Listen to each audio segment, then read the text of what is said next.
لیکن اس کے لیے آپ امپلیمنٹیشن کیا کرتے ہیں؟ آپ اپنی جو مشنری ہے، آپ اپنے سفارت خانے ہیں، آپ اپنی ٹریڈ منسٹری ہے، آپ اکنامک منسٹری ہے، اس کو کس طرح ایکٹیویٹ کرتے ہیں؟ What is your observation about the ambassador sitting in Tokyo? ان کے بارے میں کیا مطلب، وہ کام کر رہے ہیں پاکستان کے لیے؟ ابھی جو نئے ایمبیسڈر آئے ہیں وہ کافی پاکستان سے مخلص بھی ہیں، کوشش بھی کر رہے ہیں، لیکن دس از ناٹ انف. جو ان کی جو مشنری ہے، ان کی جو مشینری ہے، جو لوور لیول اسٹاف ہے، they are not active as much they should be in Japan, کیونکہ جاپان ایسا ملک ہے جو آپ دنیا کی دوسری بڑی اکنامی ہے، آپ کو دنیا میں سب سے زیادہ امداد دیتا ہے بغیر کسی مقاصد کے. جیسے اب امریکہ آپ کو امداد دے رہا ہے، لیکن اس کے لیے ایک ٹرمز اینڈ کنڈیشنز ہوتی ہیں اس کی، کہ آپ یہ کرو گے تو آپ کو یہ ہم دے دیں گے. یا یورپی یونین ہے، وہ آپ کو پریشر ڈالنے کے لیے آپ کو امداد دکھاتے ضرور ہیں، لیکن وہ مقاصد نہیں. جاپان آپ کو بے لاس ہو کے امداد دیتا ہے. تو آپ نے اس کو فوکس ہی نہیں کیا، آپ نے کہا کہ بھائی ٹھیک ہے امداد آ رہی ہے. یہ $200 ملین آپ کہہ رہے ہیں کہ پاکستان کی طرف سے ٹریڈ ہے، ماضی میں ہوتی رہی ہے. اچھا، اس ریسیشن کے بعد کیا اس ٹریڈ کو ہم نے ٹچ کیا ہے اتنے اس لیول کو؟ $200 ملین تو وہ ایک نارمل سی ہے، وہ چل رہی ہے. وہ ریسیشن سے اس کا کوئی تعلق نہیں، کیونکہ دس از دا موسٹ منیمم. یعنی جاپان کی جو اکانومی آپ دیکھیں $5,000 ارب کا ان کا ٹریڈ ہے سالانہ، اس میں آپ کا شیئر کیا ہے؟ $200 ملین. آپ کا 1,000 یعنی کہ $200 ملین از پینٹ سے بھی کوئی چھوٹی چیز ہوئی. جو پاکستان جیسا ملک، پاکستان کے پاس ٹیکسٹائل ہے، پاکستان کے پاس رائس ہے، پاکستان کے پاس ایگریکلچر ہے، مینگو ہے. کیا ایسی چیز نہیں ہے جو پاکستان جاپان کو ایکسپورٹ؟ کیونکہ جاپان کی تو ٹوٹل اکانومی بیسڈ ہی امپورٹ کے اوپر، اس کی جو اپنی لوکل اکانومی وہ تو امپورٹ کے اوپر ہے، اور جو ہیوی انڈسٹری میں وہ ایکسپورٹ کے اوپر ہے. تو جاپان جیسے ملک کو آپ نے کچھ فوکس ہی نہیں کیا ہوا، نتھنگ. تو میرے خیال سے اس میں بہت زیادہ کام کرنے کی ضرورت ہے، اور بہت زیادہ سیریس ہو کے کام کرنے کی ضرورت ہے، ادروائز ہم اور زیادہ ڈیکریز ہوتے جائیں گے اس میں. ٹھیک ناظرین، ہماری گفتگو کا سلسلہ جاری رہے گا. ایک چھوٹے سے بریک کے بعد ہم دوبارہ آتے ہیں اور اس موضوع پر مزید بات کریں گے.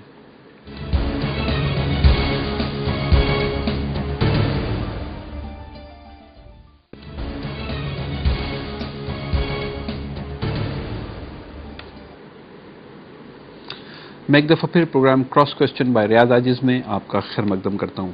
آج ہماری بات ہو رہی ہے ٹریڈ کے حوالے سے، ٹریڈ پالیسی کے حوالے سے. پاکستان عالمی منڈی میں ٹریڈ کی بنیادوں پر کہاں کھڑا ہے، کہاں اس کا مقام ہے، اور کیا کچھ ہو سکتا ہے جو حکومتیں اور متعلقہ لوگ، ذمہ دار افسران توجہ نہیں دیتے، جس کی وجہ سے اکانومی جو ہے پاکستان کی وہ گرو نہیں کر پاتی.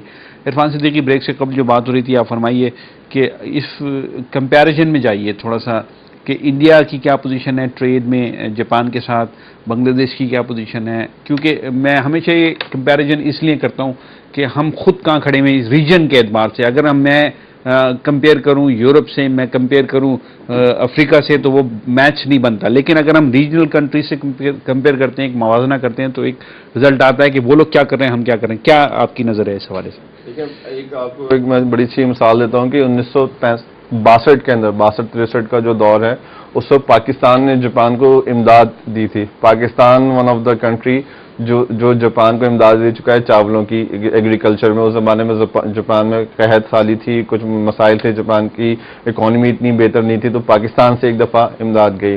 اور جاپان اور پاکستان کے تعلقات اس وقت سے بڑے دوستانہ اور قریبی تعلقات رہے ہیں، جو بغیر کسی مفادات کے، بغیر ایک مخلص تعلقات کہہ سکتے ہیں ان کو.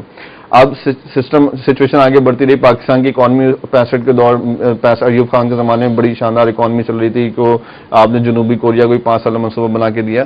اب اس کے بعد صورتحال تبدیل ہوتی گئی ہمارے یہاں مارشل لاء کی وجہ سے، یا کچھ بھی مقاصد ہیں، ہماری اکانومی ڈاؤن ہو گئی. وہ تو ہو گیا. میں اب کمپیریزن آپ سے پوچھنا چاہ رہا ہوں کہ بنگلہ دیش اور انڈیا اور سری لنکا جاپان سے ٹریڈ میں کام کھڑے ہیں، اور ہم کہاں کھڑے ہیں؟ جی، میں اسی طرف آ رہا ہوں. انڈیا کے اس وقت 25,000 سے زیادہ انڈین شہری جاپان میں مقیم ہیں، اور انڈیا اور جاپان کی جو ٹریڈ ہے $5 ارب کی ہو چکی ہے اب تک. اور اس میں یقیناً بیلنس آف ٹریڈ جو ہے وہ جاپان کے حق میں ہوگا. بیلنس آف ٹریڈ بے شک جاپان کے حق میں، لیکن انڈیا ایسا نہیں ہے جتنا پاکستان اور جاپان کا ہے. پاکستان کا $200 ملین پاکستان ایکسپورٹ کرتا ہے، $1 بلین کی ایکسپورٹ ہے. انڈیا کا آپ کو وہاں پہ $2 ارب کی ایکسپورٹ کرتا ہے، اور $3 ارب کی امپورٹ ہے جاپان سے. تو 40 اور 60 کا ریشیو ہے. اور سب سے بڑی بات کہ جاپان بھاری سرمایہ کاری انڈیا کی انڈسٹری کے اندر کر رہا ہے، ہیوی انڈسٹری کے اندر. ساری railway system, under ground railway system آپ دیکھیں وہ جاپان بنا رہا ہے. وہاں پہ سڑکیں جو ہیں ان کی، ہر جو ہیوی انڈسٹری کے اندر جتنی زیادہ مینوفیکچرنگ انڈسٹری ہے وہ انڈیا میں موو ہو رہی ہے. جبکہ ہم نے جاپان سے ابھی تک اس سلسلے میں کوئی بات ہی نہیں کی. بنگلہ دیش کے اندر جاپان بہت بھاری سرمایہ کاری کر رہا ہے. جاپان کی جو معروف ٹیلی کام کمپنیز ہیں انہوں نے اپنے دفاتر کھولے ہیں, وہاں پہ سافٹ ویئر انجینئرنگ انسٹیٹیوٹ قائم کیے ہیں, وہاں پہ یونیورسٹیز بن رہی ہیں. تو ایسی کیا بات ہے کہ وہ بنگلہ دیش کے اندر تو جا کے وہ سارے کام کر سکتا ہے, ہمارے ملک کے اندر آنے کے لیے اس کے پاس ہمارے تعلقات بھی اچھے تھے, سب کچھ ہے, لیکن ہمارے یہاں سرمایہ کاری جاپان کر نہیں رہا. اوکے جناب کیپٹن صاحب, آپ یہ فرمائیے کہ ہر سال حکومت ایک ٹریڈ پالیسی بناتی ہے, ایک ٹریڈ کا ہدف طے کیا جاتا ہے, لیکن اس ہدف تک پہنچا نہیں جاتا. ٹرینڈ یہی ہے کہ وہاں تک ہم نہیں پہنچ سکے, اس سے پیچھے ہم کھڑے ہوتے ہیں ہر سال کہ ہدف تک نہیں پہنچ سکے. فرمائیے آپ, کیا ٹریڈ پالیسی میں کوئی گڑبڑ ہوتی ہے یا انٹرنیشنل کوئی ریسیشن آ جاتا ہے, یا کیا اصل وجہ کیا ہوتی ہے؟ انٹرنیشنل ریسیشن جو ہے وہ تو اب آیا ہوا ہے, لیکن اس سے پہلے بھی جو ٹریڈ پالیسیاں بنتی رہی ہیں یہ کیلکولیشن بیوروکریسی کی ہوتی ہے, اور وہ اپنی قوم کو اور ملک کو بیوروکریسی دکھانا چاہتی ہے جی کہ اس سال ہم نے ٹریڈ پالیسی میں اتنا امپورٹ ڈیوٹی پہ کما لیں گے, اتنا اس پہ کما لیں گے اور ایکسپورٹ کریں گے تو ڈیفیسٹ بیلنس امپورٹ ایکسپورٹ کا ہمارا ہو جائے گا, اور ہمیں اتنا ٹارگیٹ $20 ارب کا جیسے پچھلے سال دیا تھا اب شارٹ فال ہو گیا. اسی طریقے سے ایکسپورٹ کے اندر بھی, امپورٹ کے اوپر بھی ان کا ہوتا ہے.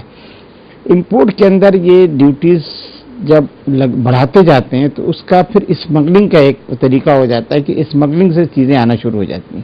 وہی چیز جو مارکیٹ میں اگر امپورٹ کریں آپ, تو اگر وہ $100 کی ہوتی ہے تو اسمگلنگ میں وہ 40-50 میں آ جاتی ہے, خاص طور پہ انڈیا سے, یا وایا آپ کا دبئی سے آ جاتا ہے مال.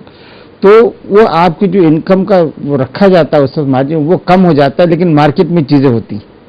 تو اس کا مطلب ہے کہ smuggling has playing a great part, کہ یہاں تک کہ چائنا سے بائی روڈ اسمگل ہو کے مال آ جاتا ہے. ٹھیک ہے جی ہاں, اب یہ زمانہ ہے, اس وقت گرمیاں ہیں, اس وقت پہاڑوں پہ برف نہیں, تو اب دیکھیے چائنا سے جتنے کنٹینر چاہیں آپ جہاں چاہیں منگا لیجیے. تو وہ پھر کیا ہے کہ آپ جو انکم کیلکولیٹ کرتے ہیں اپنی ٹریڈ پالیسی کے اندر امپورٹ کے حوالے سے, وہ آپ کا شارٹ فال ہو جاتا ہے. مارکیٹ میں چیزیں ملتی ہیں. یہ آج امین فہیم صاحب نے کہا کہ جولائی میں ہوگی ٹریڈ پالیسی, جولائی کے اینڈ میں وہ کہیں جا کے اناؤنس کریں گے, تیسرے ہفتے میں یا بالکل اواخر میں. یہ فرما دیجیے آپ کی ٹریڈ پالیسی جب بن رہی ہوتی ہے تو آپ جیسے لوگوں سے کنسرن کیا جاتا ہے, کوئی پوچھا جاتا ہے, کوئی تجاویز لی جاتی ہے؟ تجاویز جی